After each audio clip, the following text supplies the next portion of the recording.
buying their first home for the first time. That is, for some people, breaking a generational curse where maybe their family maybe rented their whole life. Being able to help people break that generational curse is something I'm passionate about, but also helping people who may want to purchase a home for their family. Like, who gets to do that? A lot of people don't break that generational curse from a medical standpoint or a financial standpoint. So then what was your reality when you actually walked into real estate for the first time? Was it everything you expected or more or less? So the forms that you have to do, the process of everything that just takes a little bit longer than I guess what my expectation was.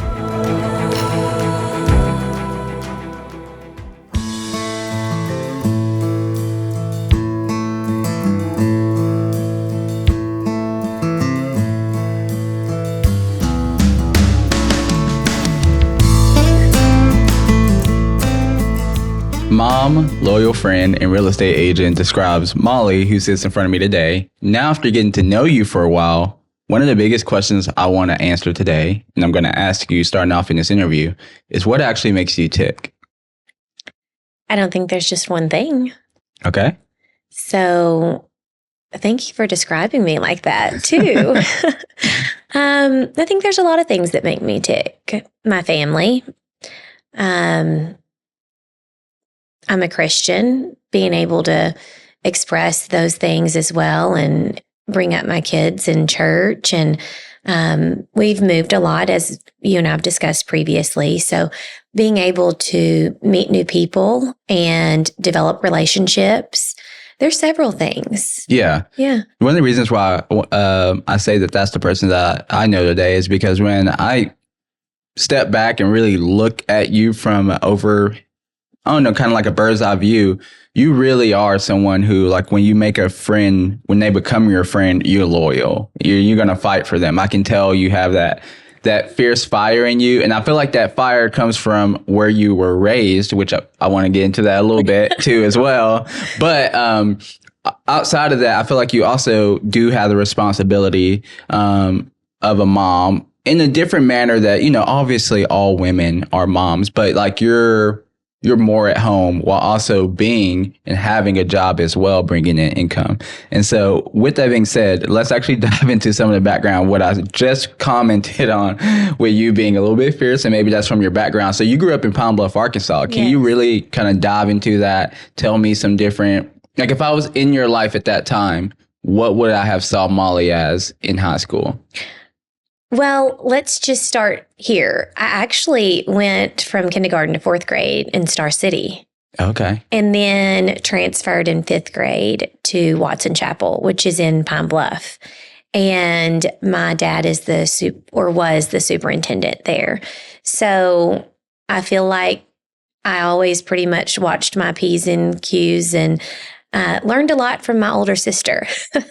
So as far as high school is concerned, I feel like I had a great childhood in Pine Bluff and developed some really good friends from fifth grade on. And I was super involved in school and all the clubs. And I guess ask me the specifics you want to ask. Yeah, I mean, there's a stereotype that comes with Pine Bluff, a stigma that everyone kind of has about it when they think about it.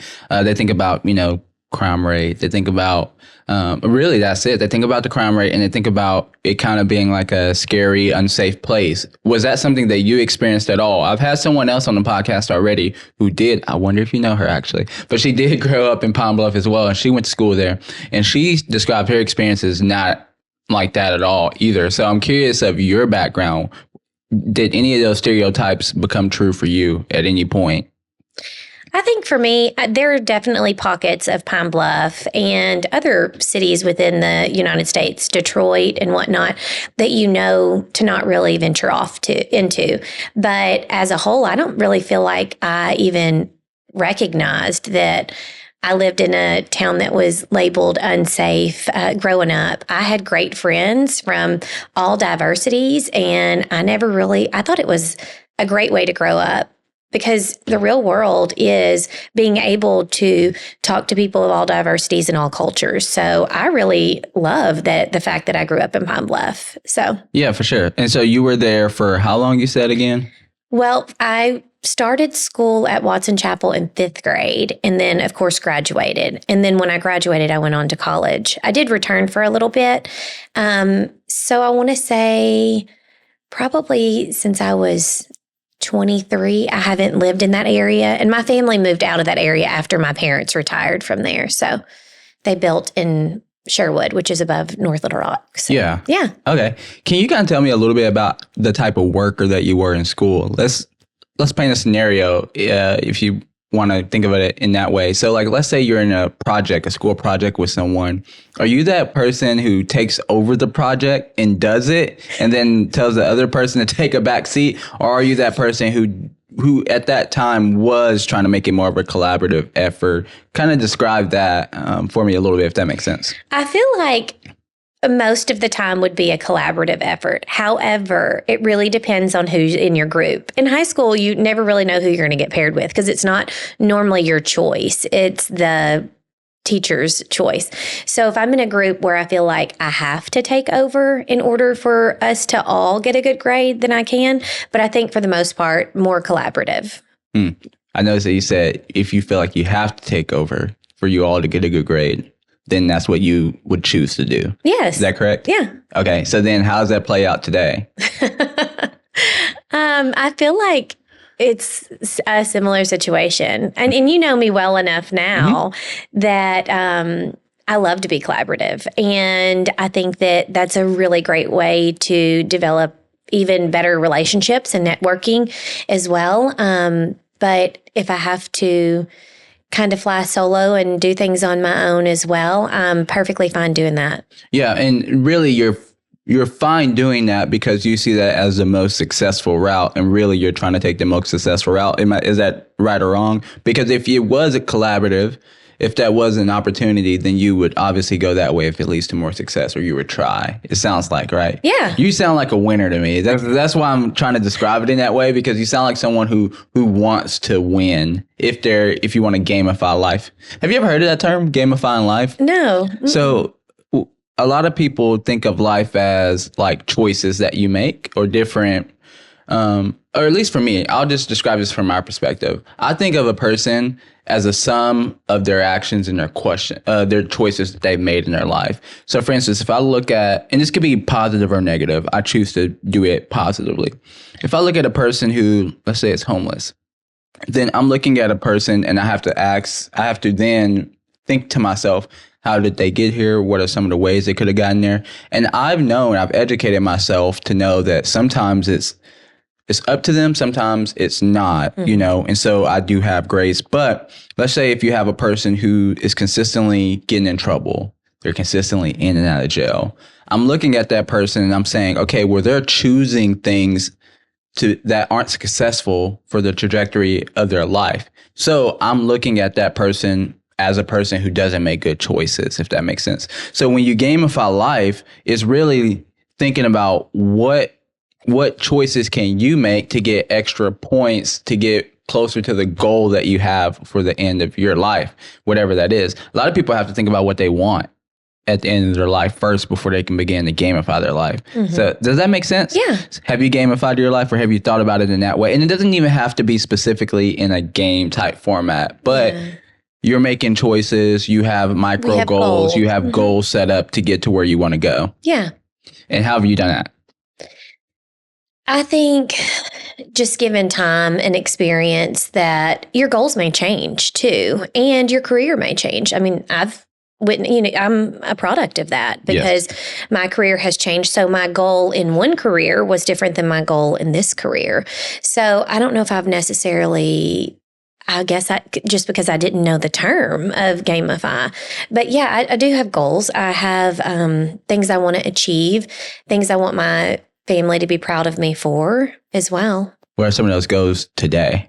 Some of those goals today are building those relationships with others right now, being a key part of the community in any capacity that I possibly can be. Whether it's serving on different boards or just going and helping with the homeless, like you mentioned. Yes, those could be a repeated offense for some of those, but sometimes it's hard to get out of that lifestyle when you grew up that way too. So just having grace, like you mentioned as well. More so for me, my goals are, again, for my family to be proud of me, to have certain achievements. We've talked about this briefly. I don't necessarily say, okay, I need to make X amount with my job on a monthly, quarterly basis. I want those relationships to be genuine with people that I'm helping. So, I'm taking my broker's classes and I'm waiting to sit for the exam. That's another goal of mine.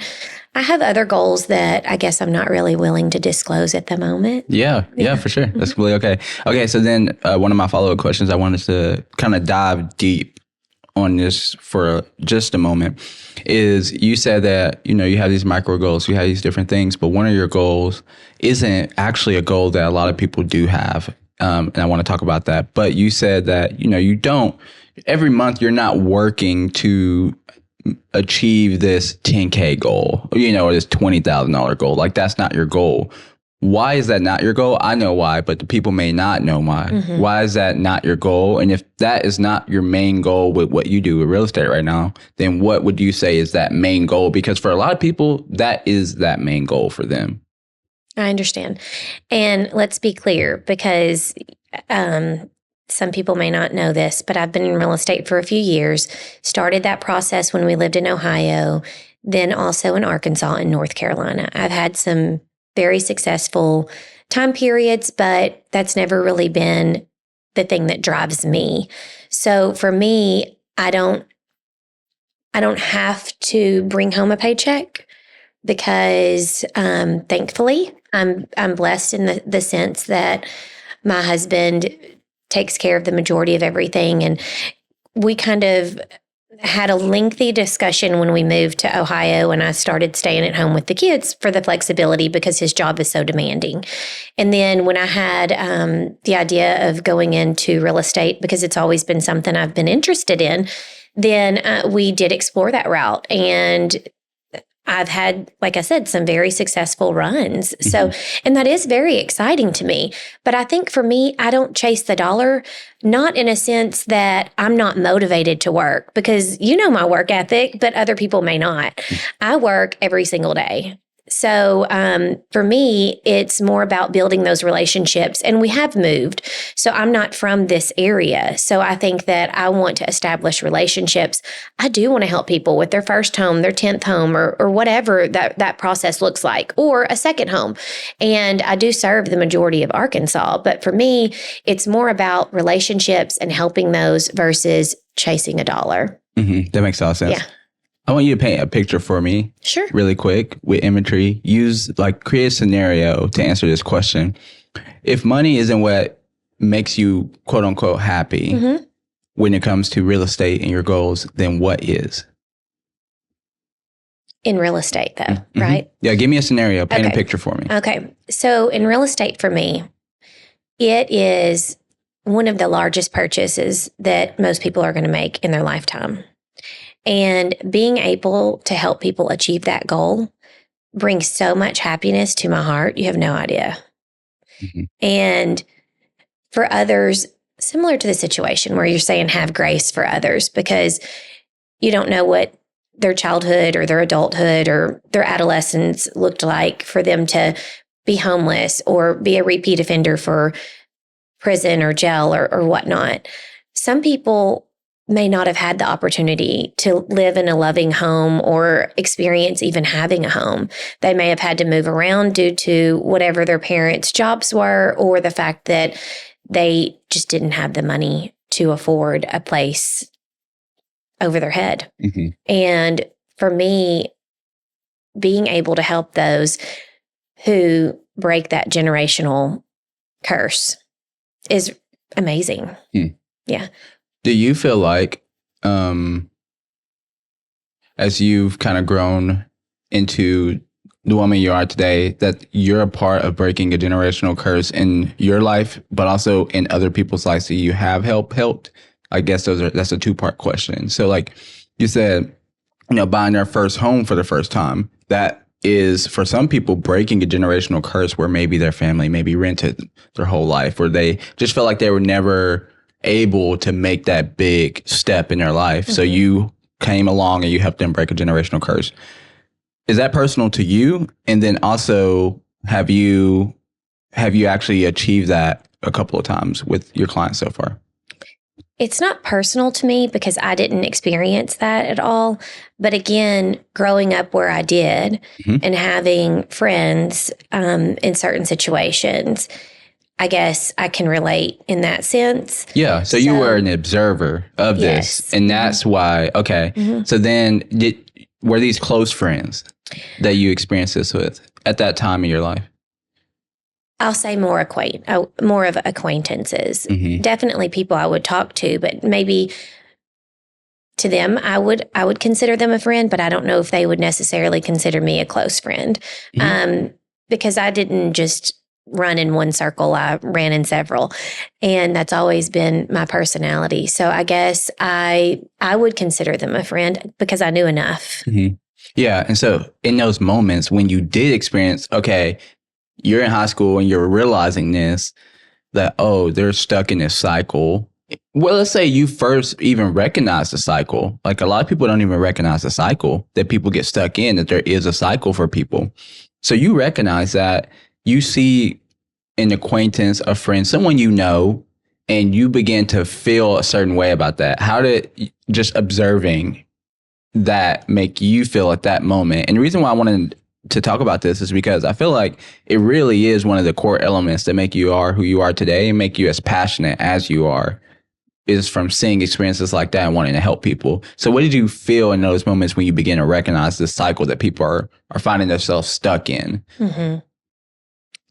I think for me, it's just difficult to watch it, and you don't really fully understand things, or at least I didn't. I understood enough to recognize it. But I think as you get older and you really start thinking about it, I guess I can reflect on it now more than at the time. At the time, I think I realized the situation and it made me sad. But at the same time, what am I supposed to do? Because I'm a teenager. But now you kind of do a deep dive, similar to what you were saying about trying to see why people continue down the certain paths that they do. And a lot of it is obviously not the kid's fault because they have parents there or parents that are kind of absent. So just kind of thinking back on it, it just made me really sad. And it just made me realize, I hope that, when they became parents, that they wouldn't continue and that they would support their kids better than what they had. Okay, so I really do think that you're a person who is a doer. And so you said, I heard you just say that you saw that and, your response at that time was, well, what am I going to do? Well, I feel like you found and you tried the different ways to actually fix that. What was your first solution? Because now we know that, it's real estate and people breaking that buying cycle for people's family. That's how you're achieving that fulfillment of helping people get out of that cycle. But what was one of your first jobs where you felt like, wow, I'm doing this to make a difference? I worked in the healthcare field. And I worked at UAMS in Little Rock as a registered respiratory therapist. And that's a state facility. So you get to see all types of walks of life. They are ahead of a lot of research. So there are people that come in from all over the world for different types of treatments. And then you have people that have no insurance and need to be treated. So I was able to see, again, a diverse, I guess I should say, from a monetary standpoint. Yes. We saw homeless, we saw people that were very wealthy, but that didn't change how I cared for them at all. Yeah, but how did it change how you saw things going forward? Because I imagine coming from, like for me, it was a big mind shift when I made it out of my home or my hometown, and I'm seeing, most of everybody where I'm from, unfortunately, are stuck in these cycles. Yes. And so for me, making it out of that cycle and seeing people who have real money, who aren't living in a cycle, who are living in freedom, who are living in abundance, who are living in wealth, who are living how everyone else is supposed to live, it really changed my perspective. And it didn't really materialize into anything useful for me for years because I had to observe. But I'm curious of what it did for you in your mind. I know it didn't change the way you saw people and I still don't see people. I don't want to confuse people to think I see someone as less or more than because of money. No, I'm just saying I'm not taking for it me, that way. Mm-hmm. it really did change the way I saw an option for my life at that point. What did it do for you in your mind? Well, again, for me, because I just want to be clear, I didn't break a generational curse. I didn't experience that growing up or anything like that. But just being able to see all walks of life, everybody deals with sickness, no matter if you're homeless on the street or you have bukus of money and whatnot. So for me, from that aspect, it really didn't change the way I saw anyone that is trying to get out of their lifestyle. Again, we didn't see anyone that was youth. It was 18 and above well, I take that back because if someone is pregnant, we have a NICU there too. So I took care of a lot of, micro preemies and babies that were born that needed to be in the NICU. So, but a lot of people don't break that generational curse from a medical standpoint or a financial standpoint, because you have a lot of people that we would, I guess I could say, frequent flyers that come to the hospital that don't take care of themselves, or they either don't want to, or they don't have the need. Mm-hmm. They don't have the means to do it because of their financial situation. So I'm not a social worker, but we had social workers that would always try to give them resources whenever you're at the hospital and you're getting discharged.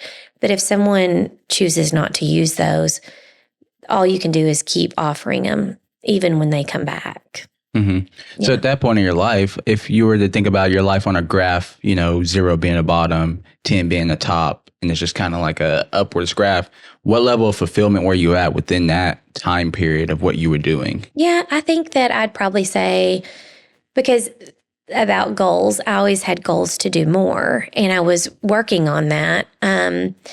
And I would say maybe a 7, just because I feel like there was a lot of growth that I could have going forward if I were to stay in the medical field.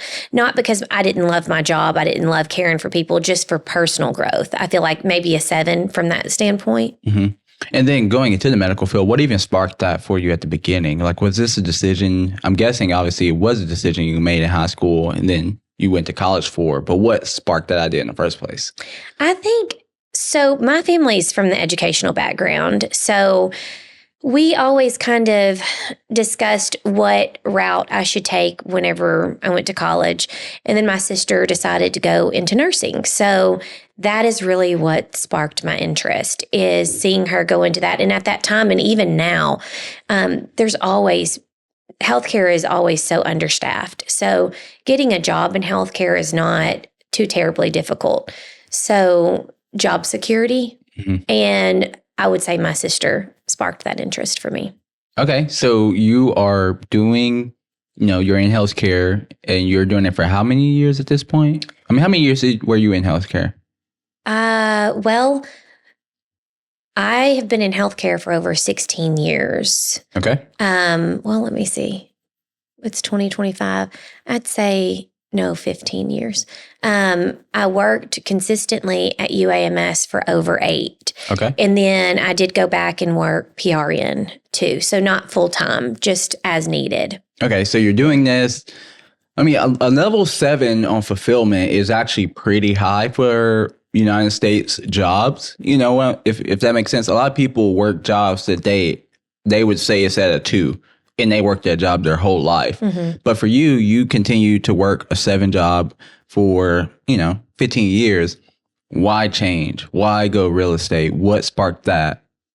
Well, let me make it clear too. So, if you're in healthcare, whether it's nursing or a respiratory therapist or a physical therapist or occupational therapist, it's not, if you decide you want to do another career path, then you can still do that one part time too.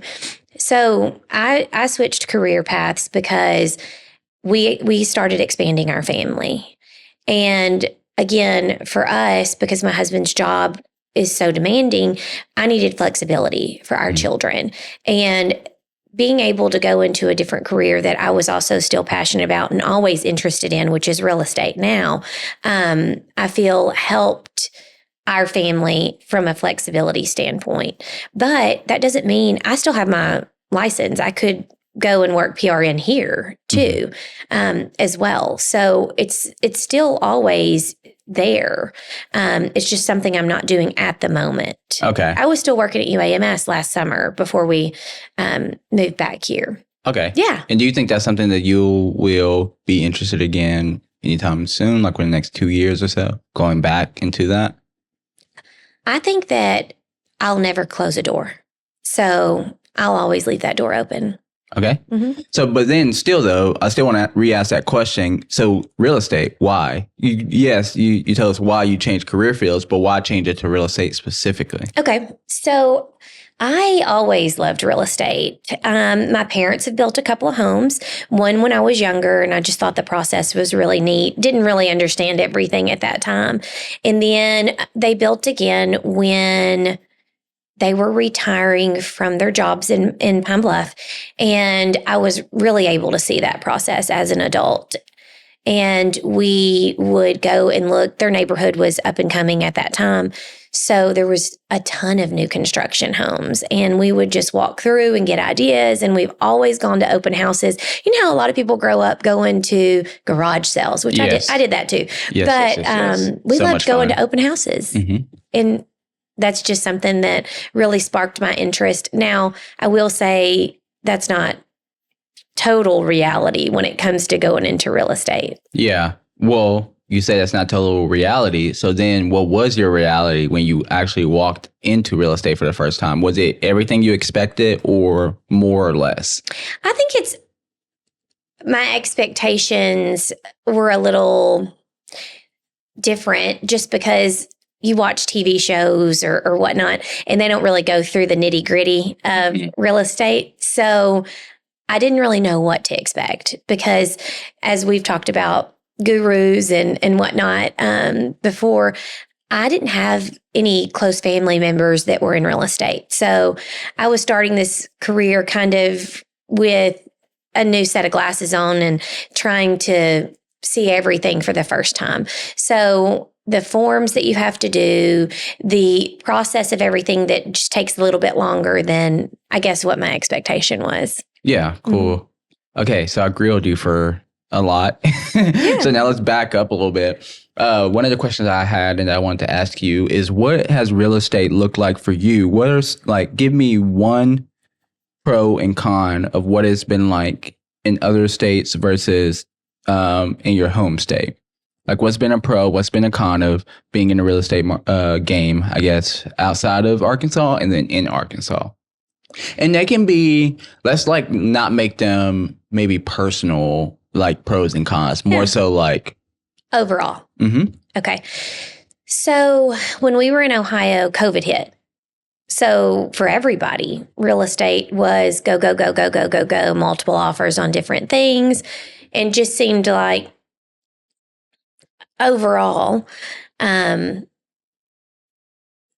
guess people were hoping that that was going to be something that just continued. And as we know, markets change. So that was an experience in itself, professionally and personally. And then coming back to Arkansas, I would say we lived in Hot Springs. We haven't really touched on that. Yeah. I lived in Hot Springs most of my adult life, loved that area and loved the brokerage I was with. So you deal with a lot of lake properties and the markets are a little different because you have Hot Springs, you have Lakeside area, and you have Lake Hamilton area. And then you have like your outlying areas from that, like Glen Rose, Malvern, and whatnot. Things were just a little slower as far as from COVID times to non-COVID times.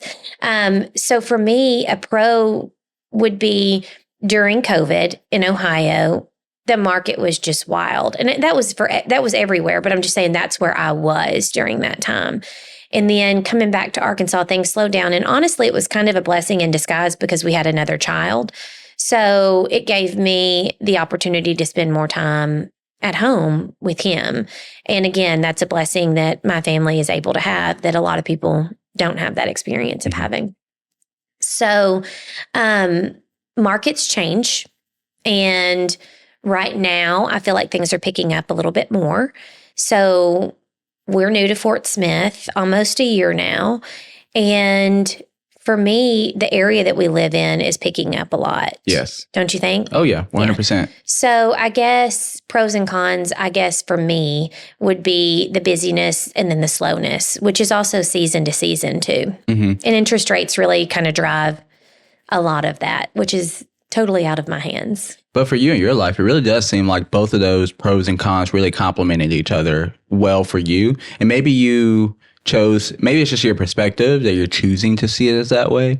But, you said slowing down, it was a blessing in disguise because you had a kid and you used that time to be with your kid. And I get that, like, you said, I understand as well, my wife stays at home, that not everyone has that luxury. Right. But it's still, that's more so why we should see it as a luxury.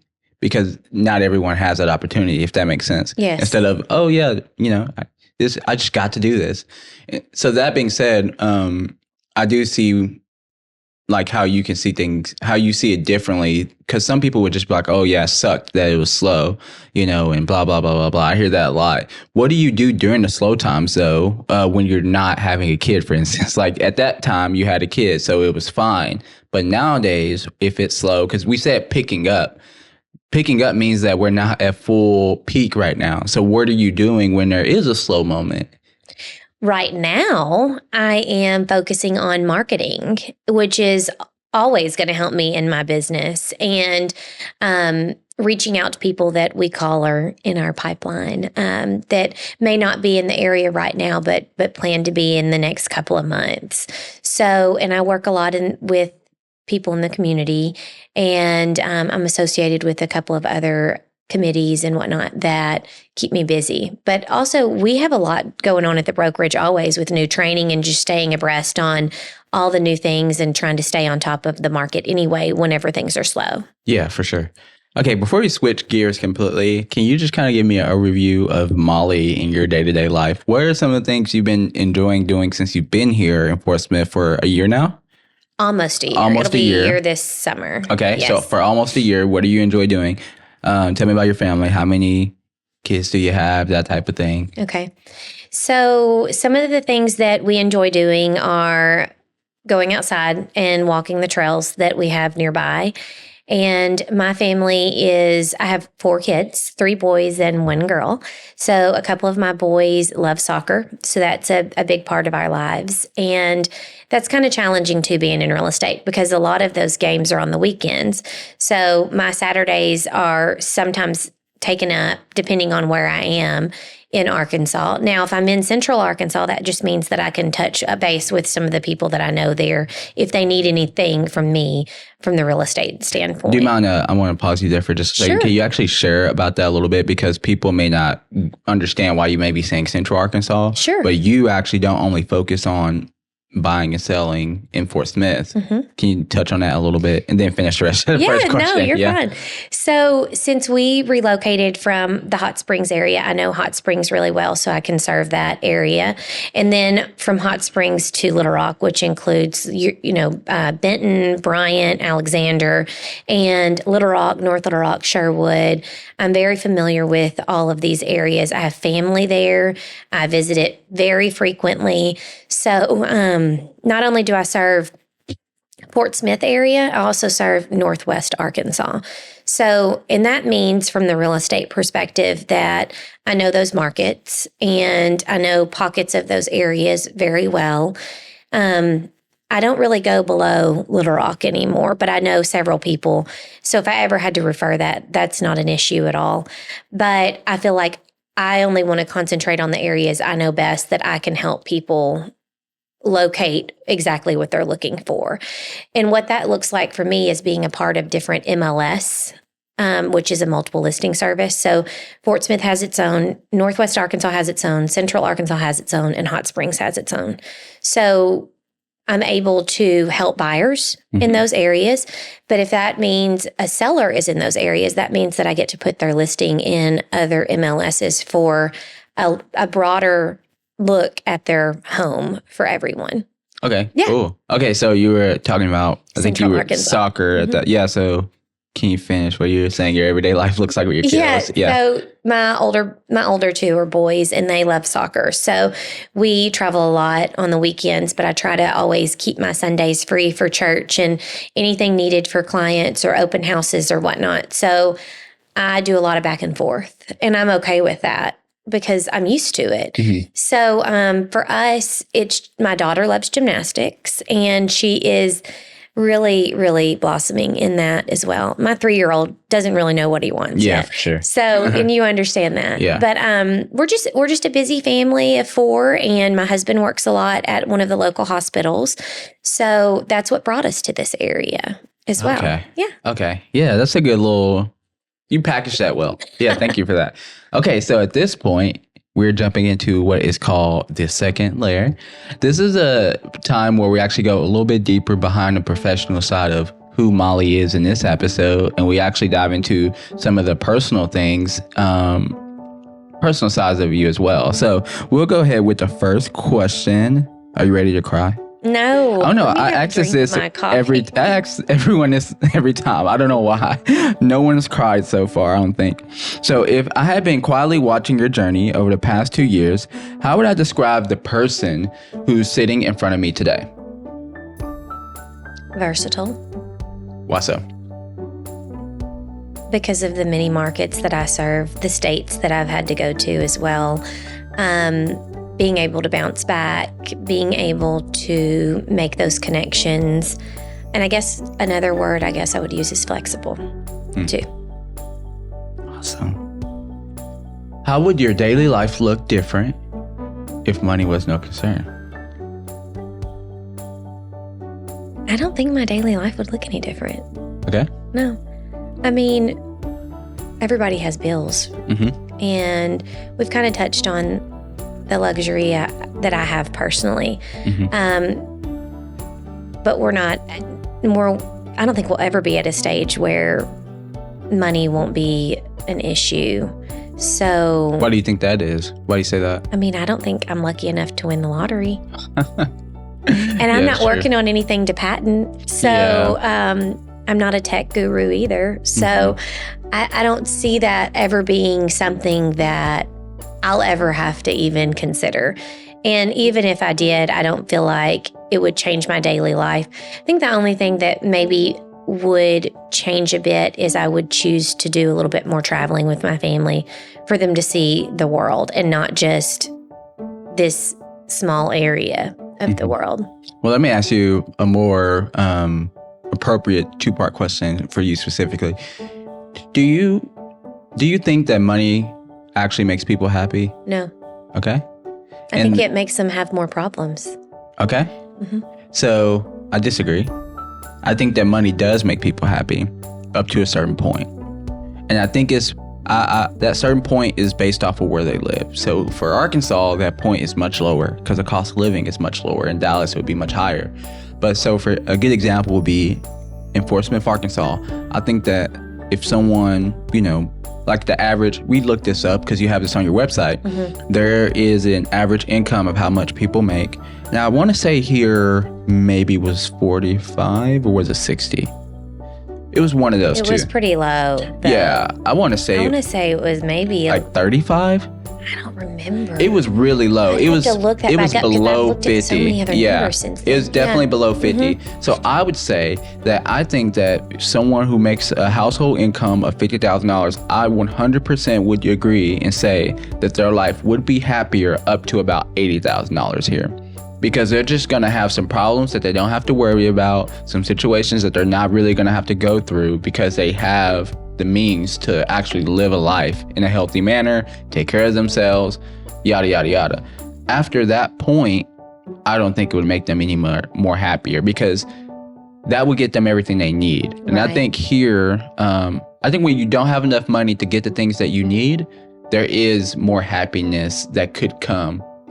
I understand Possibly. where you're coming from because I guess I was looking at that a little bit different. So you're just saying the stressors of everyday life would be lessened for people if they just had a little bit more to make their everyday needs and meet their means. And even a little bit more. Mm-hmm. Because $80,000 here would not only get you what you need, but it would get you some needed time on a vacation. Maybe it's not crazy. Maybe it's just a cruise. You would be able to afford Maybe that. it's a road trip. Yeah. Whatever it is, you would be able to afford that luxuries with your family.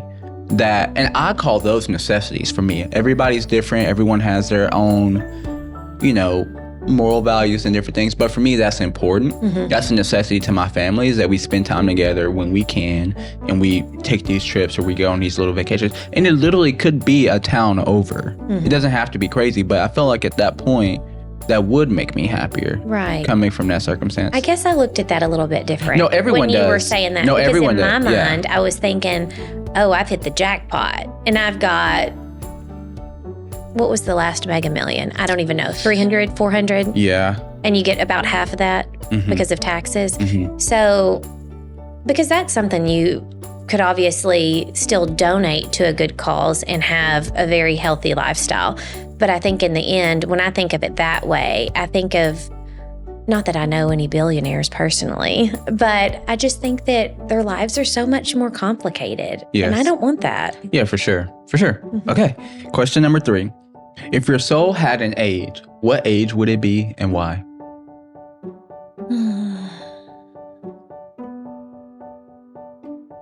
Millennial pause? Is that what we call it? I think you're the second person to say that, actually. Really? Yeah. I think that my soul, I don't know, my mind and my soul are so different because I don't feel as old as I am. But in the same sense, I feel like I've lived through quite a bit. So I've never had anyone tell me I have an old soul. Have you ever heard people say that? Yes. So I guess I'll just say right where I'm at, and I'm not disclosing that. If you lost everything tomorrow, what's the first thing you do?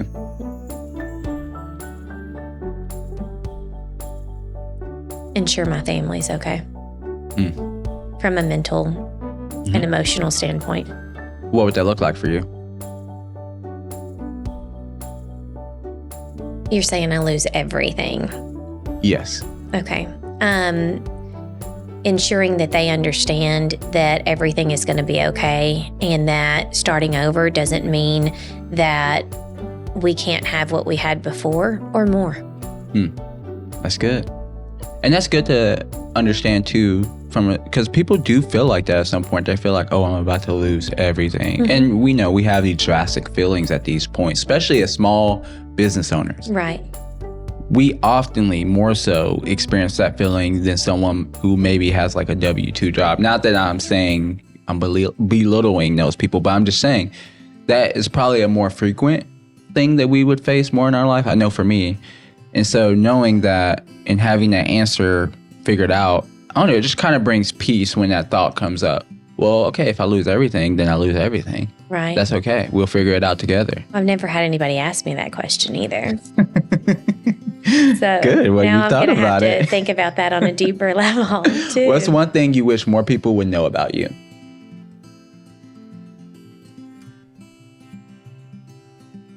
That I have an open mind and an open heart.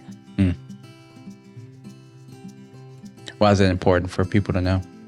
Because I think sometimes people, just because we're all humans, come up with in their mind how they think someone may be just from viewing them on social media or from a distance. Mm-hmm. Maybe we've been at a PTA meeting or been at the grocery store or whatnot. I'm approachable, open-minded, and I have an open heart. And I'm always willing to engage and develop relationships. Okay, you made it through, my friend. Now we're going to be doing another game. It's fun. Closing up here. It's called Would You Rather. Did we do this on your podcast? We did it from a real estate perspective. Okay. Is that what we're doing here? Yes. Okay. Basically. Okay, so first question is, would you rather have to host an open house every week for a year or cold call potential clients every day for a month? I think I would do both. No, you have to choose one. Oh, come on, Joe. You have to choose one. I think I would rather do an open house for a year because I like to talk to people. I like to get to know them. And that just gives me a better sense of being able to do that. And some people don't like when you do cold calls. They don't like soliciting. And so I'd rather meet them in person. Good answer. Would you rather live in a big city with endless opportunities but crazy traffic, or in a small town with slow pace but limited opportunities? Is Walmart nearby?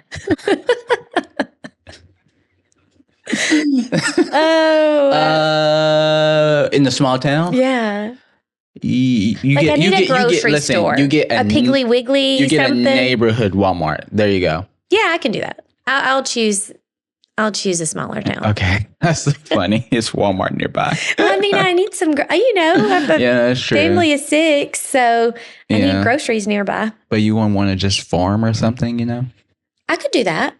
Yeah, I'd have to learn it, but I would definitely do that. I'd love to have a garden. Opening your mind here. Oh yeah, that's funny. Okay.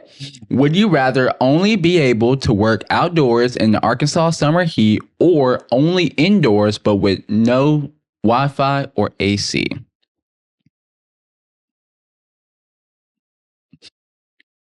And indoors is still in Arkansas, right? So it's still going to be hot because I don't have AC. Yes. And what type of job am I going to be doing inside without a Wi-Fi?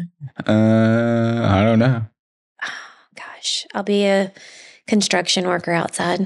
Okay. I'm with you though, because there is I just feel like it will get so stuffy in there, and just even fresh air, would be so much better. Outside all day. I'm with you on that one. Okay. Last question is, would you rather help someone find their dream home, but never get credit for it, or be publicly praised for a sale that wasn't your favorite project? You should know that answer about me. Dream home and not get credit. That's awesome. Mm-hmm. Well, that's a great way to close. Can you share your social medias with everyone, or if you have any other announcements at all that you would like to make to the community? The floor is yours. This is your camera. I started a podcast here with Joe. And it is called Mindset with Molly. And on YouTube, you could look up Make a Move with Molly.